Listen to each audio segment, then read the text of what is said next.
We live. Rolling five deep. This is Inside Carolina's On the Beat Live. Tuesday night, 9 o'clock. Welcome in people in the waiting room. Vip, let the rope down so everybody could get in. It's time to get going. Johnny T-shirt. I'm got Ross Martin, Adam Smith, Taylor Vippolis, NFL insider Taylor Vippolis, dropping scoops that rival Donnie Scoops, and of course, producer John Bauman making the world go round with the sweatshirt. Let's get right into it. Ross, I'm going to let you decide what we talk about first. A lot of Carolina football news, a lot of Carolina, well, not so much Carolina basketball news, a lot of waiting and seeing. But where are we going first? Yeah. Can y'all hear me okay? I'm having some issues with my headset, but you sound great. The dulcet. Yeah, I mean, it's kind of a weird time. We're kind of talking about it today, Tommy. I mean, there was a football availability today. We had Clyde Christensen, the QB guru, who's come in to work with Drake May and the UNC offense, and we had Ted Montakino, who was very impressive, who's coming in to work with the pass rush. So we talked to both of them today for about 15, 20 minutes, along with a 40-minute time with Mac Brown. So we could start there. I don't know about basketball. I mean, I guess the only news that we haven't talked about is Dontrez Styles' decision, beyond some transfer portal stuff that you can find from Sherelle on the message boards. There's nothing really concrete there either. So we're kind of in a waiting game, which was kind of one of the suggestions for a title for this show. So, I mean, this is start for the press conference, and then maybe we can get some basketball talk at the end. But how about I'm going to kick it to Adam. I mean, Adam, you were at the press conference. I thought the two analysts, I think you see that on the boards too, like the two impressive guys that Mac brought in to improve areas of need. That's the pass rush.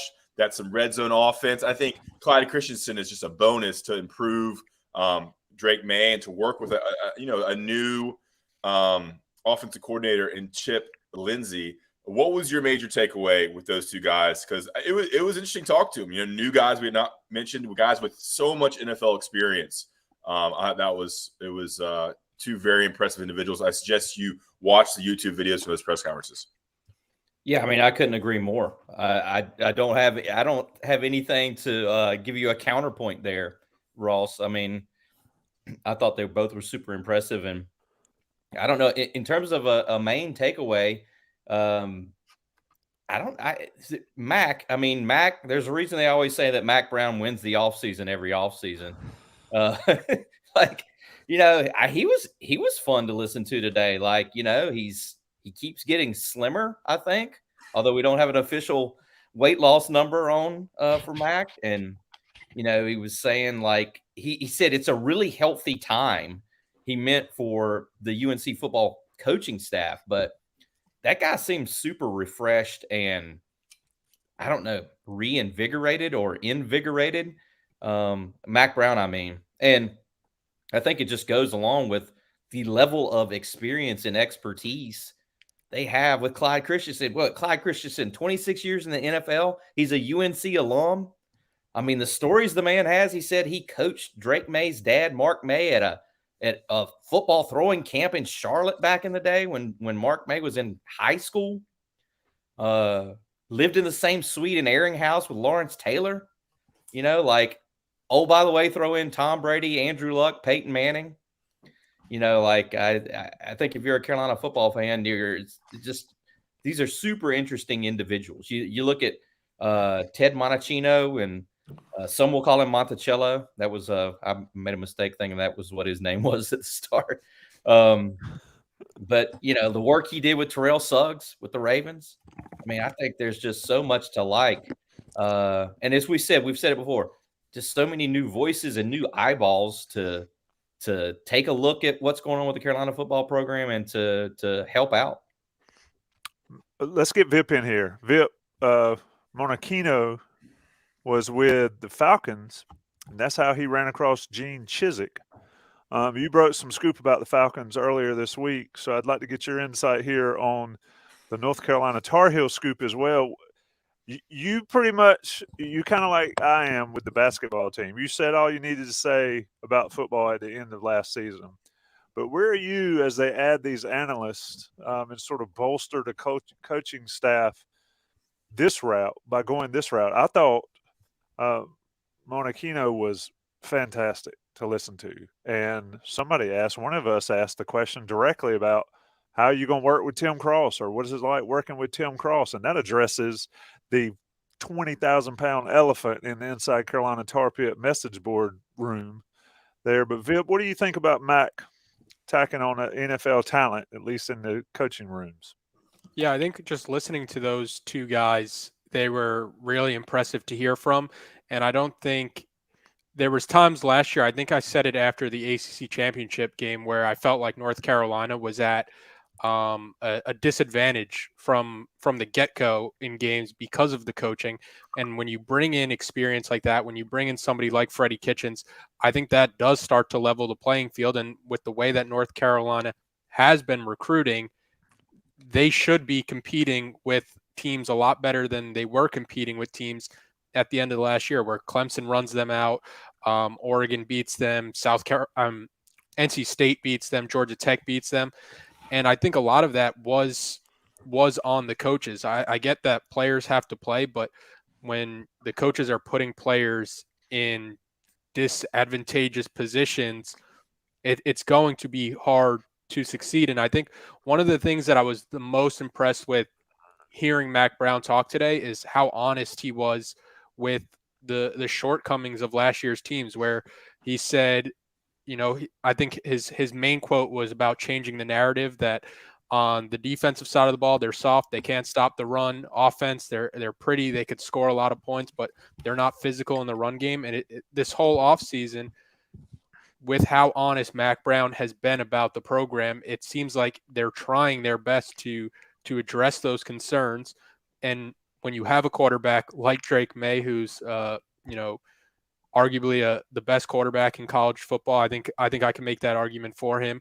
But when you have a quarterback like that, the ceiling for a team shouldn't be 9 wins. And I think that was kind of the biggest takeaway that I had from listening to that, is that they're trying to address their shortcomings, and they do realize, the golden ticket they have with somebody like Drake May at quarterback. Yeah, and building on that point, Taylor, I think in addition to coaching being a real emphasis this offseason, recruiting seems to be de-emphasized. Not to say that UNC isn't recruiting, but what I mean by that is so much of the talk in the offseason and around the Carolina football program in the first few years of Mac Brown's tenure was all about recruiting, locking down the state of North Carolina, getting the elite prospects to come in, the 4 and the 5-star guys. And to me, the press conferences today, the whole spring, there's been a noticeable shift in all about talent, in the quality of the coaches in the room, and really coaching up the guys that are already on the roster. And I think that's the perfect time in this Mac Brown tenure to be making that shift, because we know through the recruits they've gotten the last few years, they have a lot of really good guys on the roster. It's all about coaching them up, and that's been the big deficiency. And one final point, Adam, if Mac Brown is losing a little bit of weight, we got to get him on the John Bauman 4 quesadilla cookout tray order. That'll go right back up. So no worries. If he needs any help with that, I'll tell him how to order. I mean, the man is 70 years old. I don't know if he needs to be counting quesadillas from Cookout. You have an NIL deal with Cookout? That's exactly what I was about to say. Literally, word for word. We're gonna have to bleep that out in post production. No free ads. Yeah, really. It's a great point John made about. I mean, they have the talent now, and there's the thought of UNC wasting this talent, wasting Sam Howell, wasting this stud Drake May, and really some great defenders on defensive line and at running back and wide receiver. So bring in NFL veterans, coaching veterans who can get the most out of them. I think someone said this. It might have been you, Adam, or someone after the press conference, Mac's done everything. He's putting, he's bringing in everybody he can to get this done and to try to improve where they need to. And he'll remind you that they won 9 games last year. I mean, it is kind of crazy. We do talk about this season like they weren't good because of how they finished. That's why I think it would have been so big if they had won the NC State game or the bowl game. Both games they were very close, and so they were very close to winning 11 games. Obviously, not the ACC championship game. So, and one thing just to kind of clear from a admin standpoint, these coaches, these two new coaches they brought in, they can't do any on the field coaching during practice. It's very vague. It's a rule that's probably broken more than any other rule, but technically they can't do any on the field coaching during practice. They can make suggestions in meetings. They can observe. They can watch. They can talk to coaches. They can be in all the meetings. They can be at practice, but they can't really do the on the field coaching. That's the 10 assistants. Just like in basketball, there's only 3 assistants. So technically a guy like Jackie Manuel in basketball isn't allowed to coach. Now, this rule is probably broken every school, everywhere, especially with all the different analysts that schools like Georgia and Alabama have. But in April, I guess they're voting on it, and there's momentum to switch this to allow these coaches to be more of an on-field coach. So we'll see if that rule gets changed here in a month. Yeah, that's what they're talking about. Oh, so, I'm sorry, Tommy. No, go ahead, Adam. How about the circumstances of it all? I was just thinking, as Ross was talking there, Max said that they have their high school coaches clinic, which is coming up this weekend, Friday and Saturday. By the way, if you're a UNC football fan, open practice on Saturday morning at Kenan Stadium, 10 a.m. You can get in there and watch them work out for 2 hours. It's all free. It's supposed to be a beautiful day, I'm told, by meteorologist Mac Brown. But what? How about the circumstance? Or is serendipity the right word? I don't even know if I know what that means. But he said they hit up Clyde Christensen to try to be sort of the keynote speaker or like the featured guest for their coaching clinics, for their high school coaching clinics. Come to find out, he's retiring from the Tampa Bay Bucks. And then Max said they went in hard as hell on seeing if they could hire Clyde rather than just make him the guest speaker for the weekend. So I thought that was kind of interesting. And Max said, well, give me a week to think about it. And sure enough, it worked out. And I just wanted to go back to a point that John made where it seems like there's been a de-emphasis on bringing in the talent and more on coaching up the talent. Like you could bring in as much 5-star talent as you want, but if they're getting coached up like low level 2-3-star guys, you kind of see the results that Carolina gets, where they're dead last in the ACC in sacks and one of the worst defenses in the country. And I thought from Monachino's press conference, one of the most interesting lines that he said that I wrote down was he was talking about his focus with the pass rush. And he said, my job specifically with the pass rushers is going to be to add tools to their toolbox.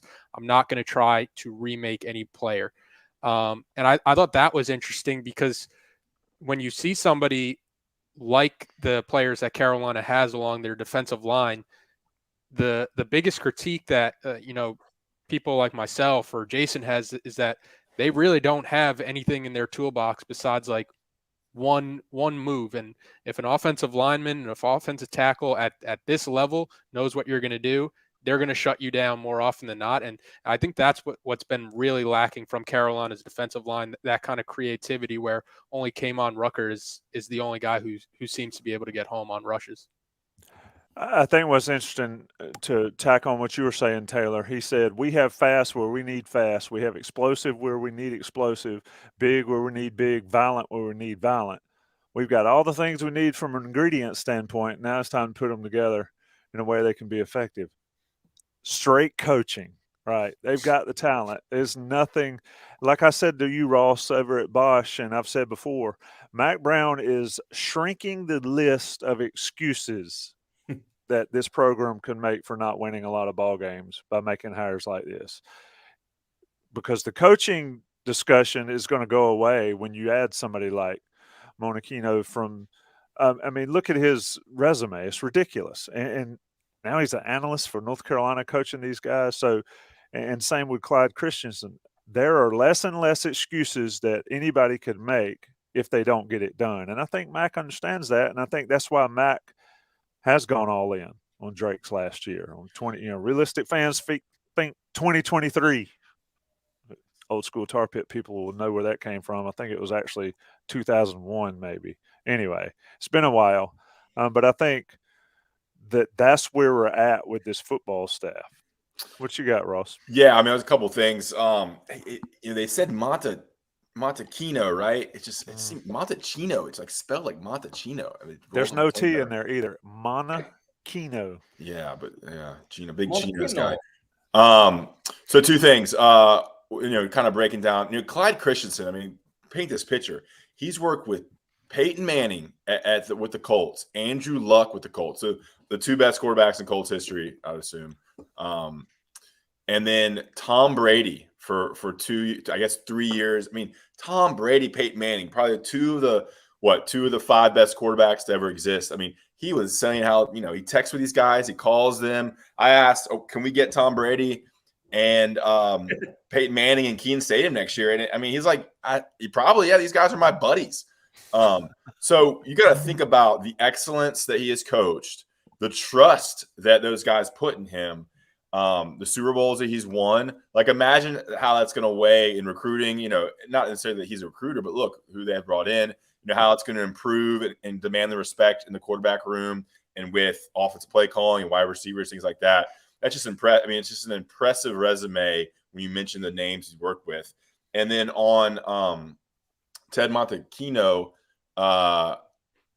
this guy is someone you do not want to mess with. Goatee, tough. He's a guy. He is a coach, like, all business. I know Tommy loves these guys. All business. Mm-hmm. Like, there was no BSing. He came in, came out, didn't mess around.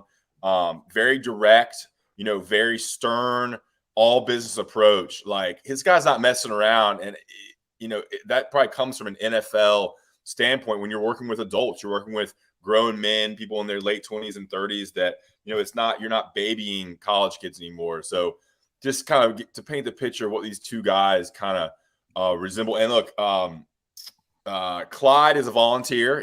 It's not even certain that he's going to be here in the fall. He made it seem like, I'm a volunteer offense assistant. I'm going to see this through the spring, kind of see where I am with my family. His wife, his in-laws, his wife's parents are older. They live, I guess, in the mountains or around Winston-Salem.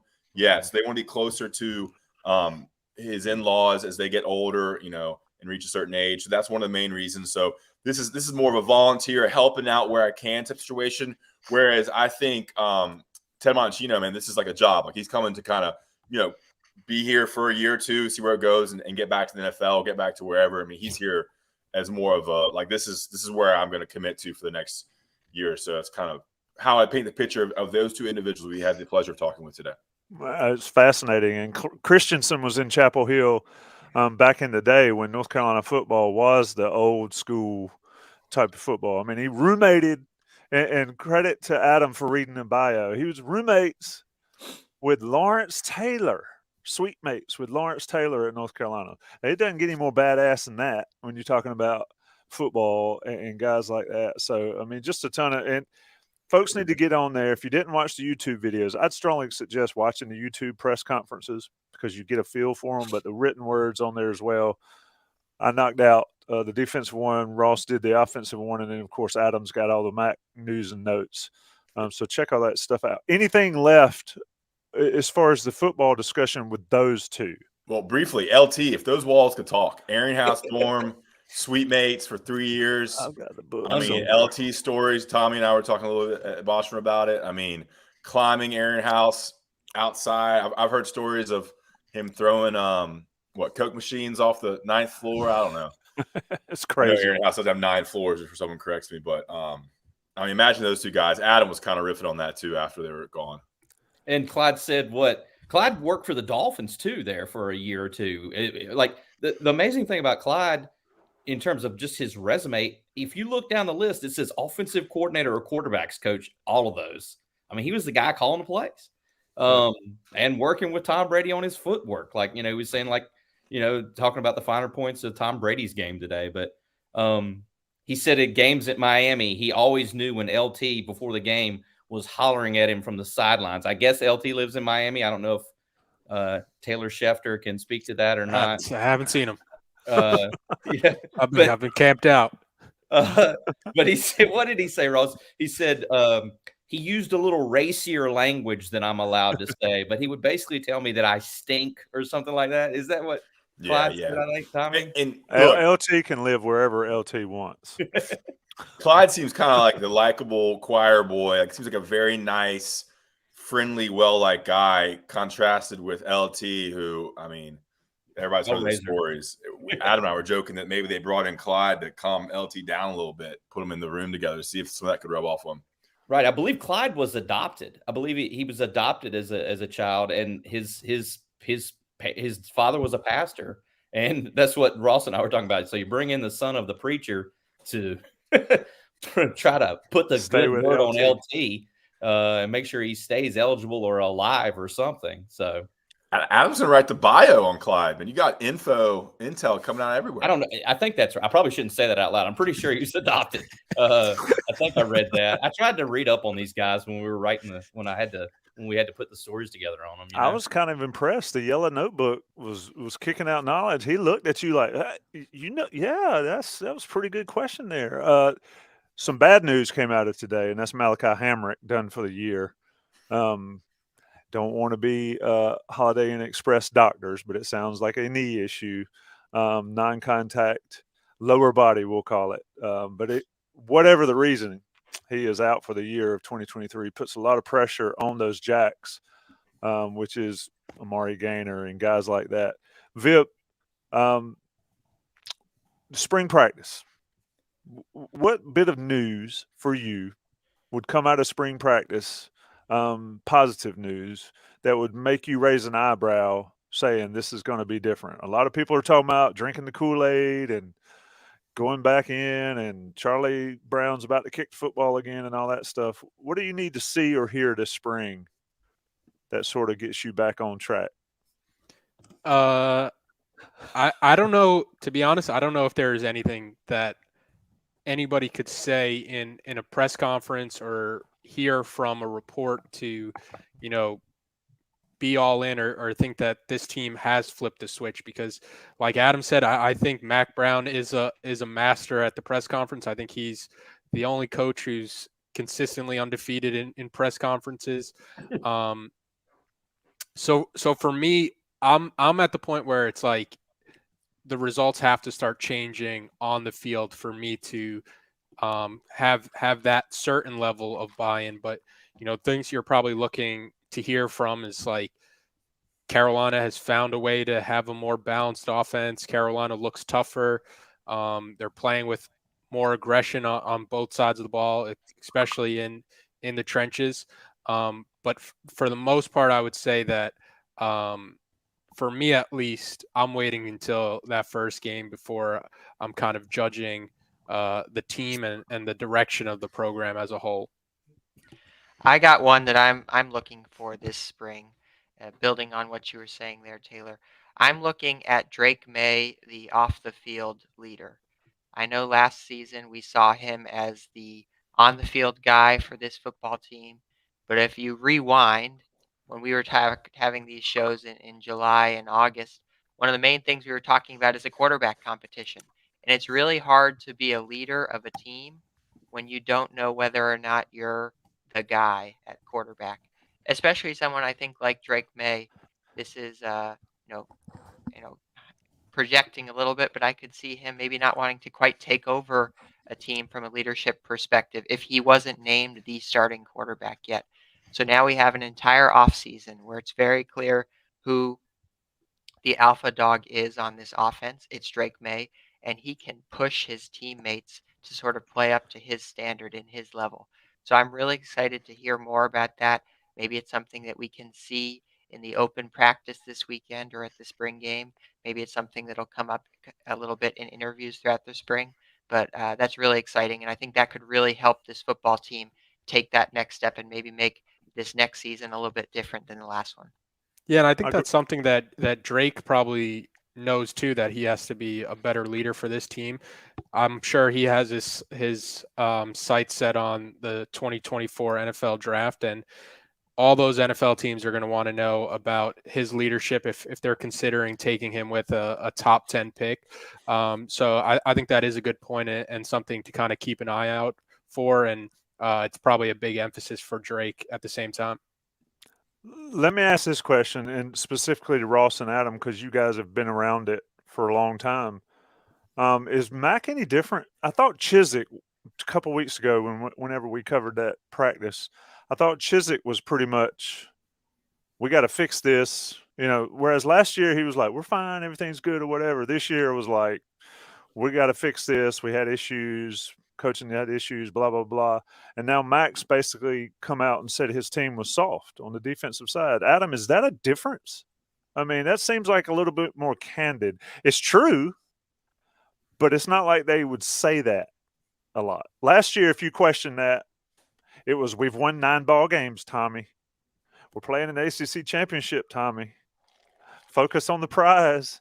But this year, it seems like an acknowledgement of maybe they're a little soft at times. Whoa, getting distracted by Gary H there. Oh, God.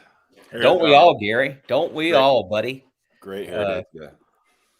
No, Tommy, yes. I mean, I think as far as coaches go, not to compare him to the basketball coach at UNC, but like, yeah, he's been a lot more candid.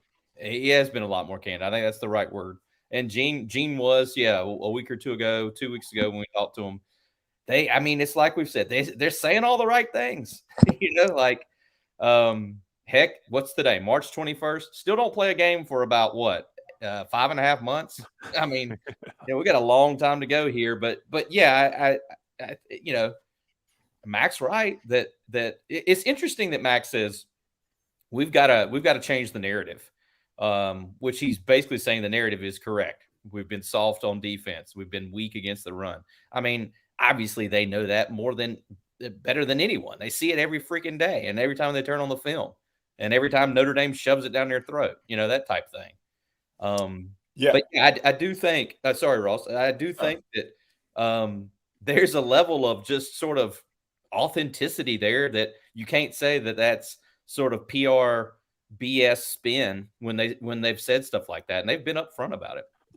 Yeah, I mean, I to jump on what Adam said, I mean, yeah, he's being honest. I mean, I think he's pretty honest overall. I think what he says in the media after games sometimes gets blown out of proportion, but he's mentioned Cross a couple times now, that he knows that Cross is getting heat because the stats don't lie about pressures and run defense. Like, Mac's not an idiot. He sees everything. He knows everything. I mean, this guy's been coaching forever. I mean, he coached at Texas. Like, he knows when things are going bad in certain areas. He's aware of that. So, yeah, I think he's been more honest. I think mentioning Cross is, mentioning a particular coach is eye-opening. But this is big boy football. I mean, this isn't, these guys get paid a lot of money to coach them up. So they should be held to a certain level. So I think you've seen a little bit more of that, Tommy, and calling out positions and areas that need to be called out.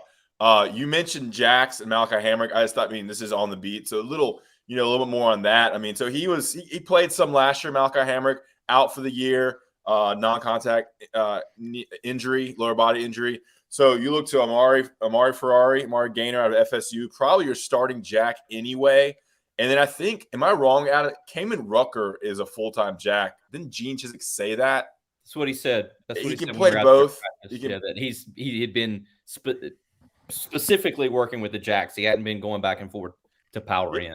Yeah, he's one of your best pass rushers. So he'll probably split time with Gaynor and maybe play a little end as well. Then beyond that, I mean, what is it? There's Gabe Stevens on the roster. There's 2 freshmen, Jabron Harvey and Tyler Thompson. I mean, Tyler Thompson looks like, he looks like Leaky Black. He was a freshman. He's skinny. He's 6'5", 220, 200. Like, this guy is not going to be playing, I don't think, next year on the defensive line. So there was a comment about adding a pass rusher. I think they would accept a pass rusher in the transfer portal if someone they need as many people they can get. They can compete, make them better. So the depth is hurt with Malachi Hamrick. I don't think it will affect any results. I think he was kind of 3rd, 4th on the depth chart. A sophomore who got time over some other players last year, but was definitely not an impact player we were looking at for the 2023 season. He holds a sack record at Shelby, and it was a very productive high school player. Fast guy off the edge. Sorry, Adam. I didn't mean to step on you there, Ross. I'm sorry. You're right. I think that his high school the stuff he did in high school is very relevant. And I didn't mean to step on you there, but I was going to say about Malachi. I mean, he was a part of that third down package they would bring in last year. The speed rushers and then the dime coverage. So he was one of those guys along with Jacoby Cowan and some of those other guys. They'd sort of just turn loose and say rush the passer. You remember Gene would talk about, well, we don't really get too specific. But he was on the field there when they clinched the game against Miami. He was on the field when at App when they were trying to hold on for dear life. Malachi Hamrick, I'm saying. I remember Ross and I said, who is 24?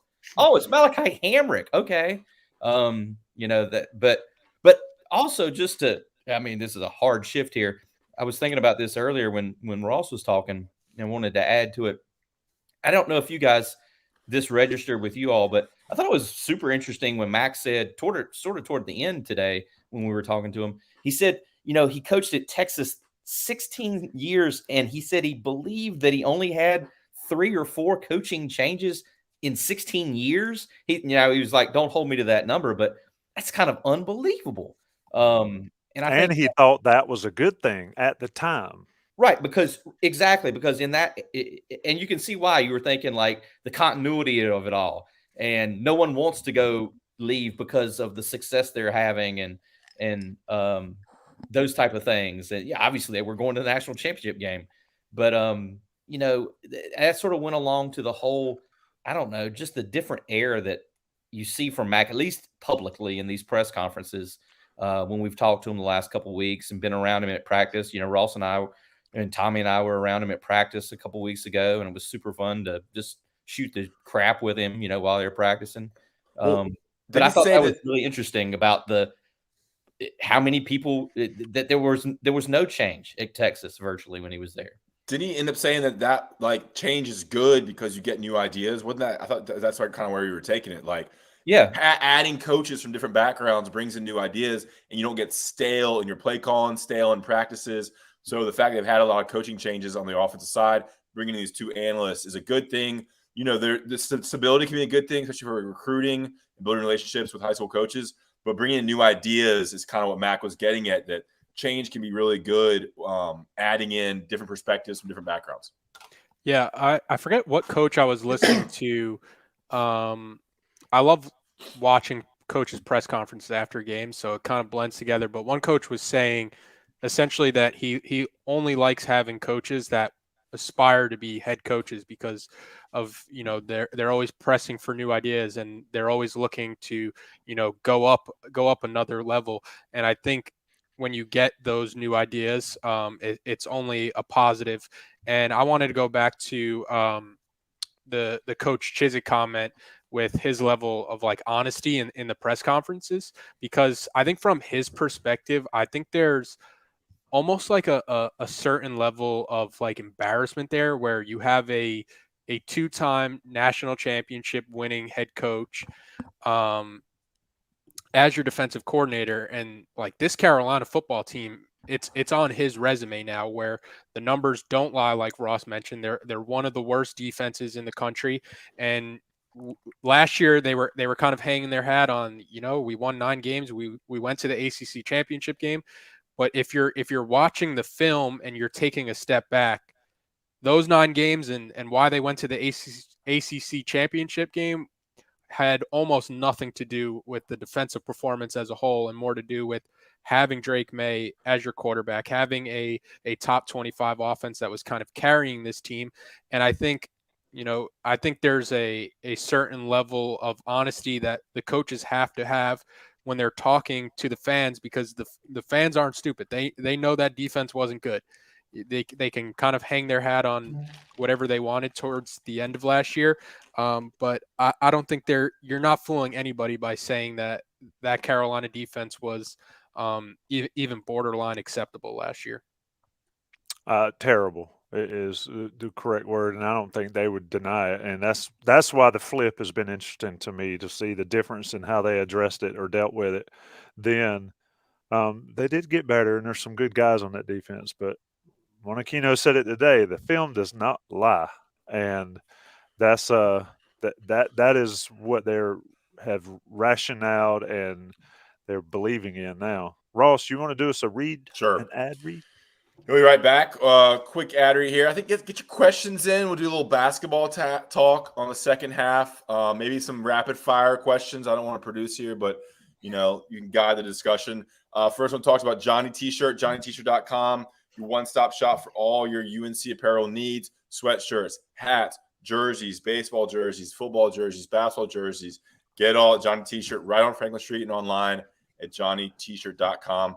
Remember, all Inside Carolina subscribers get 10% off. So, you should be subscribing anyway. Great scoop from Sherelle coming, every other night about transfers, about the decision-making process for different UNC basketball players. So get that intel, and then get the 10% off the discount code. Also with Inside Carolina, I sold 4 subscriptions last week to people in my workout group just by talking about it, all the scoop. And also, shout out. I know Wayne House loves the shout outs. He said one of the best things about Inside Carolina subscriptions is the ticket form. What's it called, Tommy? Ticket exchange. Ticket exchange. Only available for premium members. I've gotten some tickets off there for friends and family as well. So Johnny T-shirt, johnnyt-shirt.com, and then get 10% off with the Inside Carolina membership. We'll be right back.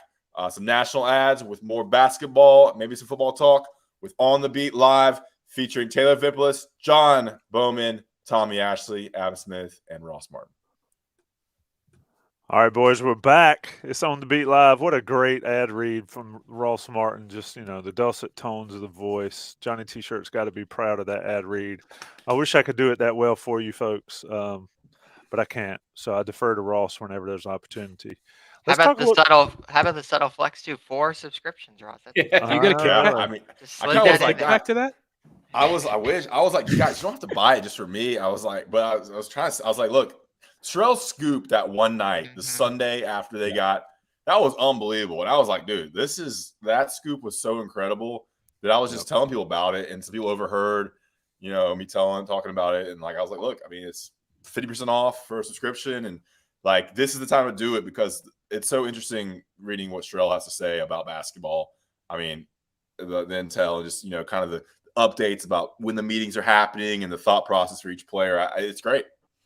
Yeah, I agree with that. And what you do when you sell a subscription to people is they stop asking you the questions. They stop asking what's going on and what's this? Just get on there and look. Like right now, I'm looking at the UNC Basketball Premium message board, and I see article about a portal target. I see updates. I see all of this stuff, expert analysis, everything you could imagine over at UNC. I feel like I'm on QVC right now, but it's worth it. It's 100% worth it these days. And we'd say that this is a rare time for Carolina basketball, especially. It's been this way for 3 seasons now.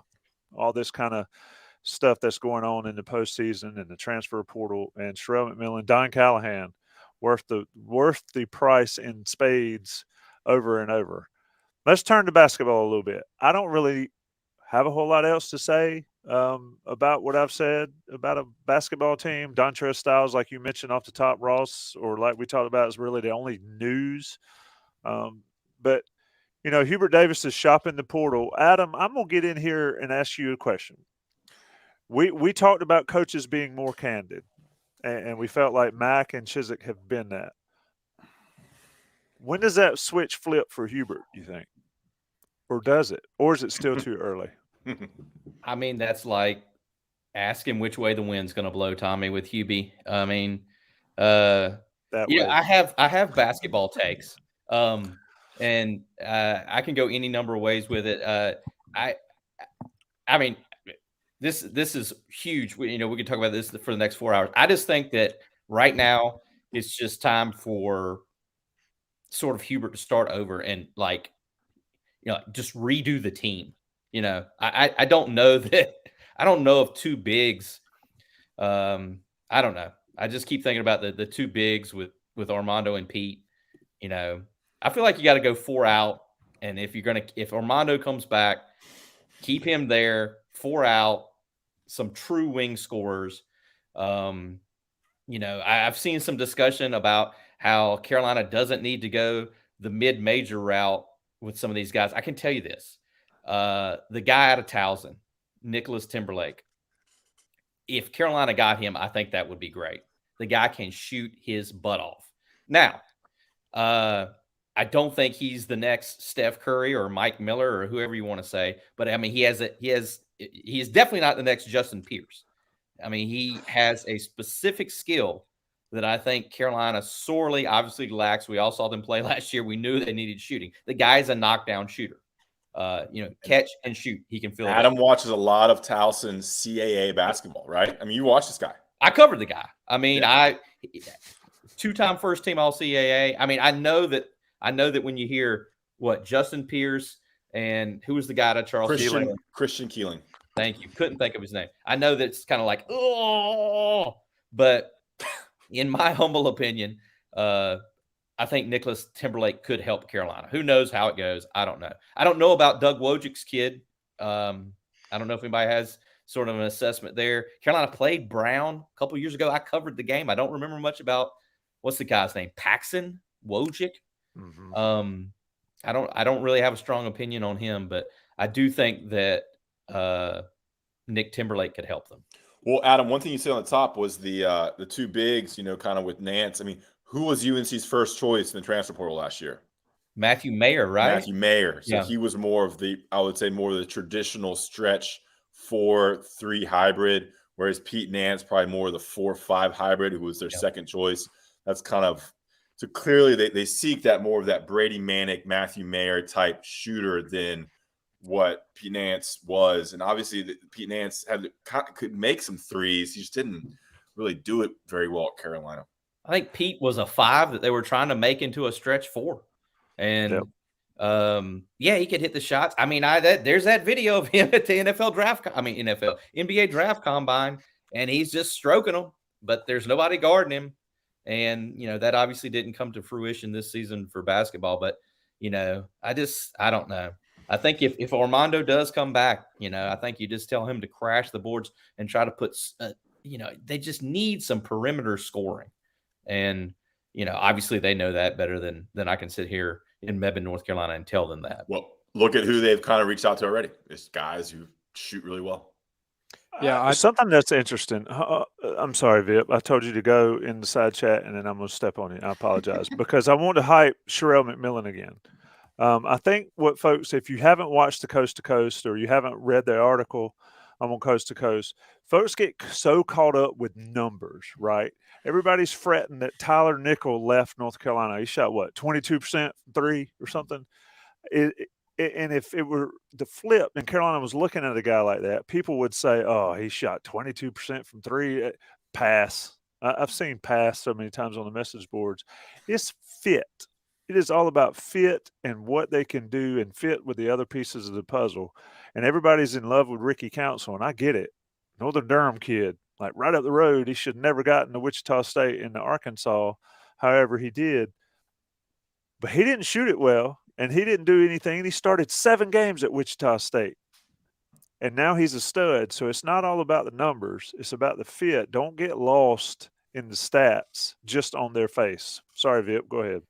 Yeah, fit is important, but I was also going to say that like a lot of the reluctancy I think that comes from Carolina fans when you're going after these mid-major players is the fact that Carolina has missed on the mid-major players. But if you look around the country, like Jerome Tang from Kansas State, he had a quote after they beat Kentucky where he said, tradition doesn't help you if you don't get out there and play with some dudes. I think that's what Carolina's missing. They're missing playing with some dudes and playing with some dudes that have a high basketball IQ. Now, if you have those guys and they fit together, your team is going to look a lot better. But, just because Carolina has been burned by the Justin Pierce transfer or the Christian Keeling, really that 1920 team where they were relying on a lot of those guys. I went through some of the Sweet 16 teams. Baylor Shireman I'm pretty sure Carolina was recruiting Baylor Shireman out of South Dakota State. He goes to Creighton. Sully Boom from UTEP goes to Xavier. Tyson Walker goes from Northeastern to Michigan State. Serge Jabari Rice goes from New Mexico State to Texas. Norchad Omier, who probably should have been the ACC Player of the Year at Miami, he goes from Arkansas State. I don't think where you're getting the players where you're getting the players from matters. Like if they could play, they could play. And I think Carolina's just had a few bad misevaluations, but players are outperforming their high school rankings all the time. And the flip side of that, where Carolina's gotten burned, players kind of underperform their high school evaluations too. When you get somebody in, I know everybody, once you get a commit, everybody's kind of like, oh, this is going to be one of the best players in Carolina history. But you can miss on evaluations both ways. I have a little bit of a different take on the transfer portal. I'm thinking about it more from the perspective of these guys who UNC may or may not be reaching out to. We've already listed a few of the names tonight. But if I'm a transfer portal recruit, I'm looking at how UNC used its bench this past season and really for the entire time under Hubert Davis's tenure. And I'm really concerned because if you're Brady Manick or you're Pete Nance, you're a transfer who comes in and you do get lucky and you get a spot in this starting lineup, the Iron Five, you're going to play a lot of minutes. But if you're a transfer who's like right on the line and you see how Hubert Davis has used the bench, I would be a little worried that I'm going to come to North Carolina and I'm not going to play. And for every Brady Manick and Pete Nance who made a bunch of impact, we have to also talk about Justin McCoy, who came from a Power 5 school. He wasn't even from one of those mid-major teams, and he has come to UNC and he hasn't made an impact. That's a little bit different with McCoy. I think that's a little bit more specific to his play style and maybe who he was as a player. But I think this is a case of how Hubert Davis has managed this roster is going to hurt UNC in recruiting moving forward, especially in the transfer portal. If I'm a fifth-year guy, I can't have my fifth year be me coming off the bench and playing every other game or every 3 games and getting inconsistent minutes. Yeah, I'm reading the chat here. I think it was my guy, Lewis Bass, if I'm saying right. Watching the tournament confirms to me we didn't belong. You know what, Lewis? I've had that thought too when I watched this tournament. I don't know if it didn't belong, but I have watched a lot of games and I've been like, I don't know if Carolina could have dealt with them. I mean, I know Kansas State is really good. We watched them a lot this year, but I mean, Marquise Noel, 5'8" out of Little Rock. I mean, I think he would have eaten RJ Davis up. I mean, that guy is fun to watch. I find myself watching some of these random games where I'm like, I don't know if Carolina would have had anything for them. So I kind of agree with Lewis there that, I think it might have been difficult for the Tar Heels. Ross, did you have something? Well, yeah, I mean, on that note, there's just different intensity some of these teams bring, it seems. Obviously, it's ramped up a little bit, the NCAA tournament.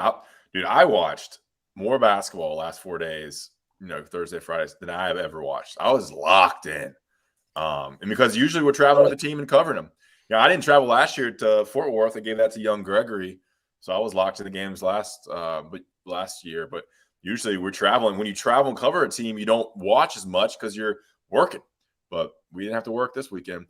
I wanted to just point off, kind of look at the roster. We're about 10 minutes till 10. But, I mean, look at the way the roster stands right now. I might kind of lay this out to kind of create some conversation here. I mean, if Baycott and Davis, so let's count out. Baycott and Davis come back, that's 2. If Johnson and Dunn come back, Puff Johnson, DeMarco Dunn, we don't know about those guys yet. That's 4 right there. We assume that Washington is coming back. I think that's been kind of confirmed. Trimble, so that's 6 right there. And then Will Shaver makes 7. You add the 2 incoming freshmen, Simeon Wilcher and Zayden High. That's 9 players. Am I missing anybody? Baycott, Davis, Johnson, Dunn, Washington. Trimble, Shaver, Wilcher, and High. Am I missing anybody? I don't think so. Okay, that's 9. Shaver wrong. could leave. One of Johnson, Dunn, could leave too. So they have an opportunity to bring in at least 4 transfers. Load up on shooters. If you bring in 3 guys, they can shoot. One's going to hit, right? Increase the likelihood of these, get positions of need, but load up on shooters. You would think that one's going to hit. Kind of the same thing with Brady Manick and Dawson Garcia. One was a bust, one wasn't. Get your needs done if they need a stretch 4 or a reserve 5 or a backup point guard or shooting guard, but load up on shooters. Maybe 2 won't hit, but maybe that 1 will. And Barry Switzer here, I do not think that's the coach, the NFL, the former Cowboys coach, but I think everybody kind of realizes that Caleb Love, it seems that he is going to not play for Carolina next year. That's not official. We don't know. I don't know. Boards, I've read threads that think otherwise, but we think there's going to be a different location for him. So I don't know if that's any discussion there on transfer portal, roster building, kind of where UNC looks, but they definitely need, 3-and-D guys that can knock down shots and athleticism. Get some athletes. I think you see that in the tournament too. That's what I've kind of meant. Like, athletes that UNC, you see some of these teams that can get up and down or just can defend, and some of them play so dang hard. I don't know. Maybe I'm just down on Carolina right now, but anyway, go ahead, Vip. I know you've got something, don't you? Yeah, I'm laughing in my mind at the we need a 6'7" wing who could shoot and drive. It's like everybody. A lot of those guys are in the NBA right now. They're not sticking around in college, and especially they're not going to be in the transfer portal. But I think my biggest takeaway watching the first 2 rounds of the tournament was like, I know a lot of people are down for the reasons we mentioned before on the mid majors, but like the term mid major is almost insulting at this point. Like the gap between the mid majors and the traditional blue bloods has never been closer, with Carolina at home right now, Kansas at home, Duke, Kentucky, like with the transfer portal, with that COVID 5th year, like they've found ways to kind of close the gap. And then going back to an earlier point that John had mentioned, about people being hesitant to come to Carolina because of the way Hubert Davis used his bench. I think when players are getting recruited, their egos all think, I'm good enough to play at whatever school they're going to. They're kind of being recruited that way. And I think the bench point kind of goes both ways, where, Hubert Davis was coaching to try to win games. And for whatever reason, he didn't think the bench was going to do that. He sees those guys in practice. He sees them in their limited minutes in games, and he feels like the best way for Carolina to win games is the bench. So I think you're trying to figure out how you can develop a bench, and also how to get more talent on your bench. I think that's what Carolina is trying to figure out heading into next season. People were clowning Miami last spring for giving Nigel Pack $800,000 in NIL. Nigel Pack's pretty freaking good. He's good. Yep. That whole team is good. They're carrying the ACC right now. Yeah, I'm sorry, Vip. I placed the vote for Wong for Player of the Year. I know you said Omier should have been the Player of the Year, but I also would have voted for Wong. Yeah, but I think watching them play, Omier is their most important person. Wong has the ability to win them games, but also kind of play them out of games. He's like a better version of Caleb Love was for this Carolina team. But I think you saw when Omier went out in the ACC game I think it was the semifinal game against Duke. I didn't think they had any chance when he got hurt 1 minute in. And I think when you hear Miami people talk, Omier is kind of the most important piece for this Miami team. And they survived against Drake, but they looked really, really good against Indiana. And it should be a fun weekend of basketball still. Yeah, I've watched a ton. I agree with what Ross said. You watch a ton, and you watch it without the stress or worry of wondering what is going to happen with Carolina, whether you got to cover it or watch it or pull for them or whatever you do. So, I agree. I've watched a ton more basketball, and I agree. Watching all that basketball, I mean, Fairleigh Dickinson guards ran circles around Purdue's guards. Fairleigh Dickinson's guards ran circles around Purdue's guards. Think about Florida it. Atlantic would give Carolina fits. It'd be a bad scene, man. It's just with that coach ready cashing the check from probably doesn't even. Dickinson. Yeah, he probably doesn't even have to move though. Going to Iona. His last 3 jobs have all been within like 30 minutes of each other. He's probably staying in the same place still. Jersey guy. Just puts in a different address on the GPS. John Bauman, we need a hot take from you, sir, before we get out of here. I am prepping a rapid fire segment here. So I'm going to give each of you a question. You have to answer in less than 3 seconds. No, not that fast, but rapid fire. Okay. Adam, this one's for you. Could UNC see any reclassifications? Do you think that would help the team next season? Don't know if it'd help, but they could. Under 3 seconds, right? Is that what we're doing? That was pretty good. It doesn't have to be that short, but this is for Taylor. Taylor, do you think Huff is a starter next season? Unfortunately, not for Carolina to be a tournament team. Time. Well, that's a different question. It says, do you think he can start or will he start? Those are two different questions. Will he start on a tournament team? No. This question is for Ross from Little Popester. If Hubert doesn't make the tourney next year, is he gone? No. Why not? Time. I think I think 2024 class is important, and not making 2 years would be tough, but they were close this year. It's not like it was an 8 and 20 year, This last That's one is low standards there. This one is for Tommy. Can Hubert add value to a transfer? Can he offer anything other than an opportunity to play and NIL money? Does he still have that NBA card to play as a value to recruits? What do you think, Tommy? What do you mean NBA card? I need clarification before my 3 seconds are up. Do you think that he still has the pull as a guy who can develop shooters, as someone who played the NBA? Or has these first 2 years as him being coach, maybe has that eroded that a little bit as a recruiting calling card for Hubert?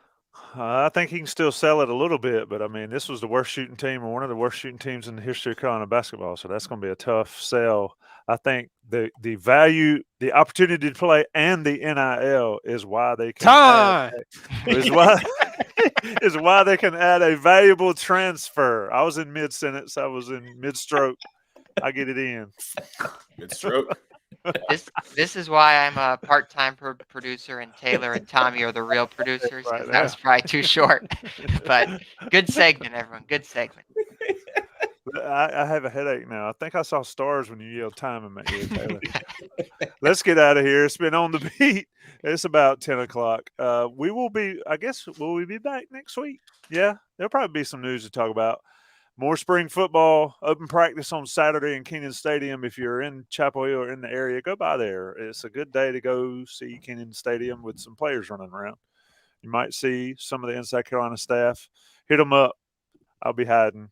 It's Taylor Vippolis, John Bauman, Adam Smith, Ross Martin. It's been On the Beat with Johnny T-Shirt and JohnnyT-Shirt.com. Peace out, folks. Be safe.